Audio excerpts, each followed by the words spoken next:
Bonjour Fabien Scalona, Bonjour. merci d'avoir accepté notre invitation. Vous êtes politiste, vous êtes un spécialiste de la social-démocratie, vous écrivez aussi pour Mediapart, notamment sur les gauches radicales en Europe.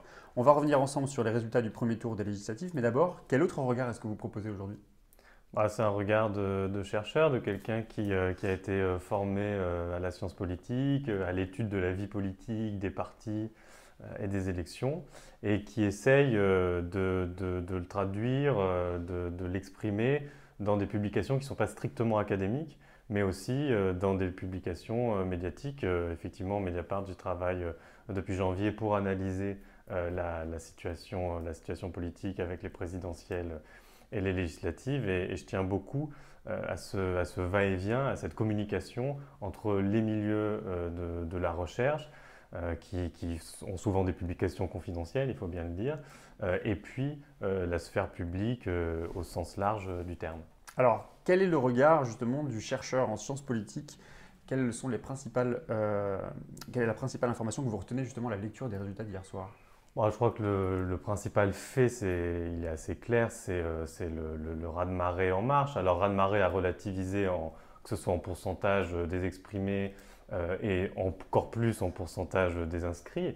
On parlera sans doute de l'abstention, mais la grande information, c'est le pari réussi d'Emmanuel Macron, qui aura de toute évidence une majorité absolue pour lui. C'est le mode Euh, d'élection qui a permis ça ou est-ce que en partie, oui. C'est-à-dire que moi, je me il y a une souviens très adhésion? bien qu'au mois de janvier, on avait plein de gens qui nous expliquaient que on allait revivre la 4ème République, que Macron ou un autre n'aurait pas de majorité. C'est tout le contraire qui se passe. Ce qui se passe, c'est qu'on a le souffle de la présidentielle, c'est-à-dire que en particulier depuis 2002, c'est le cas à chaque fois qu'il y a un couplage présidentiel-législatif en même temps, mais depuis 2002, c'est systématisé, et les législatives deviennent une élection quasiment secondaire, qui se réduisent à une élection de confirmation de la présidentielle. Donc vous avez ce souffle-là qui est très démobilisateur pour les forces qui ont été vaincues à la présidentielle. Et puis le deuxième élément, c'est la position centrale d'En Marche, qui, selon les configurations, sera capable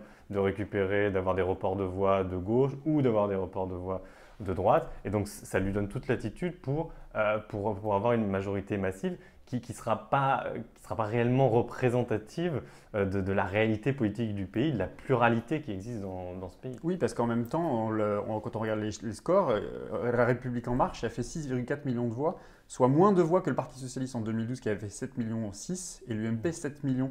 C'est un peu inédit quand même cette élection où il y a effectivement un raz-de-marée pour un nouveau parti et en même temps l'affaiblissement des partis traditionnels et un taux d'abstention Oui, record. de ce point de vue-là, la République en marche est aussi forte des faiblesses des autres et c'est assez cohérent avec le score de Macron au premier tour de la présidentielle. C'est ça qui le fait gagner, alors qu'il a un score finalement assez modeste, c'est-à-dire qu'il pèse grosso modo un quart des exprimés et déjà là, on avait un niveau d'abstention assez élevé. Et en même temps, on est assez perdu parce que La République En Marche arrive en tête à Montreuil qui est plutôt un bastion de gauche et en tête aussi à Neuilly ou dans le 16e arrondissement qui sont quand même des fiefs de la droite conservatrice.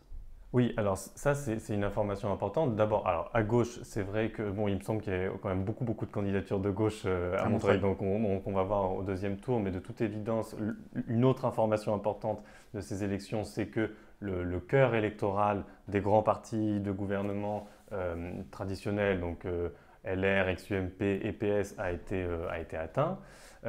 Alors c'est un peu moins le cas à droite, on voit que ça résiste mieux, mais vous avez raison, c'est-à-dire que quand on regarde les circonscriptions où clairement on a la population la plus aisée, c'est assez impressionnant de voir les reculs de la droite.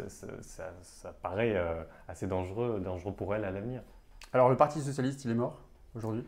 Alors, mort en tant que parti tout court, il faut être prudent. Peut-être que ça va continuer à vivre. Il y a encore quelques rentes locales, mais en tant que grand parti de gouvernement, c'est-à-dire avec le statut qu'il avait acquis depuis les années 70, oui, je crois que ça, c'est mort. C'est-à-dire que c'est un parti qui, comme je le disais, a été atteint dans le cœur de son électorat.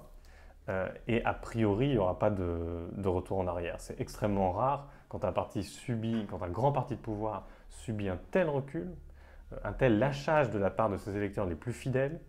Je crois que ça ne s'est jamais vu de voir ce parti revenir à son statut d'avant. Dans une interview pour Télérama, vous expliquiez que la question sociale, pourtant au cœur de la culture de la gauche, s'est trouvée marginalisée. C'est une des principales raisons de l'échec du Parti socialiste? C'était un des risques aussi de la campagne qui ne s'est pas totalement avéré. Si jamais Manuel Valls, par exemple, avait gagné les primaires, avait été candidat PS, c'est à ça qu'on aurait assisté. Mais à mon avis, la fameuse affaire de la loi travail qui est intervenue en 2016 à la suite de la déchéance de nationalité qui là concernait l'aspect libéralisme culturel qui unifiait l'électorat de gauche et en particulier l'électorat PS, ces deux affaires-là ont coûté très cher au PS. Et en même temps, c'est paradoxal puisque les anciens membres du gouvernement de François Hollande, de Manuel Valls, sont ceux qui résistent le plus aujourd'hui au second tour de cette élection législative, au premier tour de cette élection législative. Je pense à Marisol Touraine ou à Le Foll, El Khomri, Manuel Valls lui-même d'ailleurs. Oui, et aussi parce qu'il n'avait pas de candidat En Marche face au c'est-à-dire que dans beaucoup de circonscriptions, vous voyez le candidat En Marche se substituer à celui du PS, c'est-à-dire que le PS ne paraît plus comme le parti crédible pour gouverner, c'est-à-dire que les gens ont trouvé autre chose. Et de fait, c'est la même chose en un peu plus assumé. C'est-à-dire que là où il y a cette concurrence En Marche, c'est fini. Moi, je viens de Grenoble. On a un cas où le député maire, enfin l'ancien maire de Grenoble qui a été député, Michel Destot, a fait 7%. C'est un désaveu massif, mais parce que la candidature En Marche le rendait obsolète. Alors, quid de la France Insoumise? C'est quoi votre analyse des résultats de la France Insoumise? Mélenchon avait fait 20%, aujourd'hui la France Insoumise se retrouve à 11%, ce qui est toujours beaucoup plus que le résultat qu'ils avaient fait en 2012, puisqu'ils étaient à 7% environ, le Front de gauche. Quel bilan on peut en tirer? Oui, c'est-à-dire France Insoumise plus PC, je crois qu'on est aux alentours de 14, donc finalement c'est un espace en progrès par rapport à il y a 5 ans. Je crois que, bon, évidemment, ils subissent deux choses. La première chose, c'est qu'il y a ce qu'on disait tout à l'heure sur l'abstention, c'est-à-dire qu'il y a un effet démobilisateur sur le camp des perdants de la présidentielle. Donc France Insoumise subit ça aussi parce qu'il avait quasiment aucun sortant. Donc ça joue aussi. Et puis le fait que France Insoumise n'a pas totalement réussi à hégémoniser l'espace de gauche radicale. C'est-à-dire qu'effectivement, il reste un petit peu de PC, il reste aussi un peu d'Europe Écologie. France Insoumise paye les divisions aussi de la gauche dans cette élection? Alors, disons qu'ils auraient fait des scores plus élevés s'il y avait eu des candidatures communes plus nombreuses. Bon, cela dit, il y a une vraie réussite, c'est-à-dire que dans la plupart des circonscriptions, ils arrivent en tête de cet espace politique-là. Donc de ce point de vue-là, il y a une forme de réussite, même si elle est dans un océan d'échecs pour toute la gauche. Et je crois que le pari de Jean-Luc Mélenchon et de ses proches, c'était ça aussi, c'était de dire, au fond, on a tout un tas d'appareils fatigués, usés, qui de toute façon ne parviendront plus jamais à reprendre la main. Ils pensaient au PC, au PS, et qu'au fond, il fallait vraiment en finir avec ce vieux monde, et d'où l'intransigeance qu'ils avaient, en plus sans doute de considérations plus matérielles qui étaient d'avoir un financement public important. Mais je crois que la ligne stratégique, c'était ça, et ils sont en train d'avancer sur cette ligne-là. Et en même temps, on s'aperçoit que dans les résultats de l'ex-ceinture rouge, les bastions communistes, qui avaient été souvent repris par le Parti socialiste, la France Insoumise, il fait des scores très élevés. Ça paraît cohérent, c'est la sociologie aussi électorale qui… Ouais, c'est la sociologie, mais ça correspond aussi au score que Mélenchon avait fait à la présidentielle. Il avait fait aussi des très bons scores. Ce qui était encourageant, alors là c'est un peu moins vrai peut-être aux législatives, mais à la présidentielle, ce qui était encourageant, c'est pour Jean-Luc Mélenchon, de le voir capter un certain électorat de métropole pour aller vite, avec un électorat plus de quartiers populaires. Et puis des vieux bastions ruraux du vieux socialisme ou de la vieille tradition radicale. À quoi on peut s'attendre alors justement maintenant à partir de cette semaine, c'est-à-dire la semaine de l'entre-deux tours, quand les candidats de la France Insoumise vont se retrouver face aux candidats de la République En Marche ou parfois de la droite? On peut s'attendre à ce qu'il y ait des divisions aussi au sein du Parti Socialiste, des appels à voter France Insoumise ou des appels à voter la République En Marche contre la France Insoumise. On va avoir une situation inédite là aussi. Oui, je ne sais pas si de toute façon ça aura beaucoup d'impact sur le résultat, mais il est évident que le climat qui était assez négatif quand même entre les différentes forces de gauche au premier tour ne va pas aider à des positions très claires ou très franches des candidats entre les deux tours.